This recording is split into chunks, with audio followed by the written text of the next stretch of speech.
Good morning भी असं मला फार आनंद वाटतोय. मी इथले मेजॉरिटी लोक इथे आले आणि बाहेरच्या पंचक्रोशीतीलही या नमो युवांमध्ये सहभागी होण्यासाठी आलेले आहेत. आमच्या आताच आपल्याला आमचे सहकारी योगेश क्षीरसागर यांनी मार्गदर्शन केलं. आमचे जिल्ह्याचे अध्यक्ष शंकर देशमुख आणि युवा मोर्चाचे नवनिर्वाचित अध्यक्ष संजय आंधळे म्हणजे युवा मोर्चा आयोजित करायचं असल्यामुळे मी त्यांचं मनापासून अभिनंदन करते. जे सर्व पदाधिकारी इथे आलेले आहेत, आमच्या लांबूरगाई महिला मोर्चाचे अध्यक्ष आहेत आणि आमचे नेहमी ज्येष्ठ मार्गदर्शक असले तरी युवांमध्ये खूप पॉप्युलर आमचे तात्या सुद्धा इथे सत्तेवर जात आहेत. आज एकदम मला ओळखूच येईना कोणी काय कपडे घातले आणि आमचे लोराजी ओळखून आले तुमचे युनिफॉर्ममुळे. तर लोक आमचे शहराचे अध्यक्ष आहेत, आमचे इच्छाताई अल्पसंख्याकांचे अध्यक्ष आहेत, हे सर्व पदाधिकारी इथे आलेले आहेत. सर्व नमो युवांमध्ये सहभागी होण्यासाठी आला कारण तुम्हाला पळायचं आहे, मला बोलायचं आहे, मला माझे सहभागी व्हायचो सर्वांमध्ये. पण माझा मागच्या वेळी असा अनुभव आहे की मी पळूच देत नाही. लोक प्रत्येक जण माझ्याच शेजारी उभं राहायचंय, त्या नादामध्ये दुसऱ्यांचे खराब होईल म्हणून मी तुम्हाला झेंडा दाखवणार आहे. पुढच्या वेळी जर तुम्ही वचन दिलं की ताईला पळायला संधी दिली तर पुढच्या वेळेस मी पण 10-5 किलो वजन कमी करते आणि पळायला तुमच्या बरोबर सहभागी होते. मला आश्चर्य की कधी कधी राजकारणात बघायला मिळत नाही. आज आयर्न मॅन आपल्याकडे वैद्य आहेत, त्यांच्या टाळ्या वाजवून आपण सर्वांनी स्वागत केलं पाहिजे.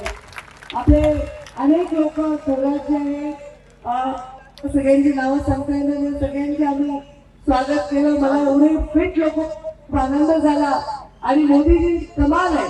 17 सप्टेंबरला त्यांचा वाढदिवस होता आणि 17 सप्टेंबर पासून ते 2 ऑक्टोबर पर्यंत सेवा पंधरवडा आपण साजरा करतो. तर मोदीजींच्या संकल्पनेची कमाल आहे की आम्हाला राजकारणाच्या पलीकडे जाऊन असे हिरे आमच्या जिल्ह्यात आहेत हे बघायला मिळतं. ही आमची संधी आहे आणि त्यामुळे तुम्हाला नमो युवा रन सगळ्या युवांनी आता पळायचं आहे. कुठे पळायचंय? आपल्या ध्येयाच्या दिशेने पळायचं आहे. आपल्याला जे समोर क्षितिज खुणावतं त्याच्या दिशेने पळायचं आहे. आपल्याला उज्ज्वल भविष्याच्या दिशेने पळायचं आहे.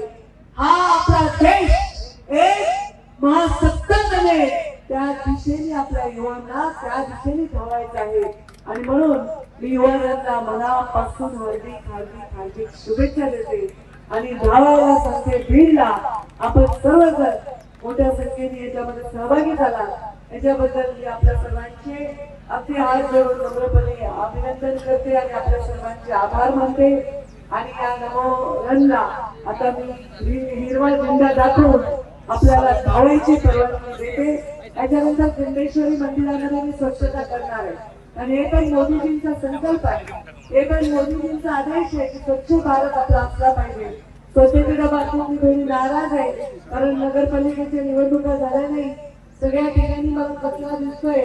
एका प्रशासकांची जरा बैठकच नव्हते आणि दोन्ही विषय मार्गी लावायला आपण प्रयत्न करू. नदीचं पुनर्जीवन हा विषयच माझा आहे आणि तो हाती घेईल. येणाऱ्या 5 वर्षात जसं मी पालकमंत्री होते, जलसंधारण ग्रामीण विकास मंत्री होते, तेव्हा जसं या जिल्ह्यामध्ये जलसंधारणाचं हिस्टॉरिक काम झालं, मुख्यमंत्री ग्राम सडक योजना झाल्या, नॅशनल हायवे झाले आणि आपली लाडकी रेल्वे देखील बनवा आली. आपल्या काही विकासांचं पण त्याच्यामध्ये मोठंच सगळ्यात योगदान आहे. ते हे सर्व जसं झालं तसं या 5 वर्षामध्ये आपण मोठ्या प्रमाणामध्ये या जिल्ह्याचं नाव मोठं करू. या जिल्ह्याचे मान खाली घालणारं काम करणाऱ्या माणसाला आपण धरायला प्रत्येक माणसाच्या पाठीमागे अभिमानाने उभे राहू असं मी आपल्याला सांगते. आपण सर्वजण एकदा हाताच्या मुठी आवळा आणि माझ्या बरोबर घोषणा द्या. जोरात रात्री मोदीजींवर नावात दिला पाहिजे. भारत माता की जय, भारत माता की जय, भारत माता की जय. सगळे जण आता पाहायला तयार राहा. जय हिंद, जय महाराष्ट्र. एबीपी माझा, उघडा डोळे बघा नीट.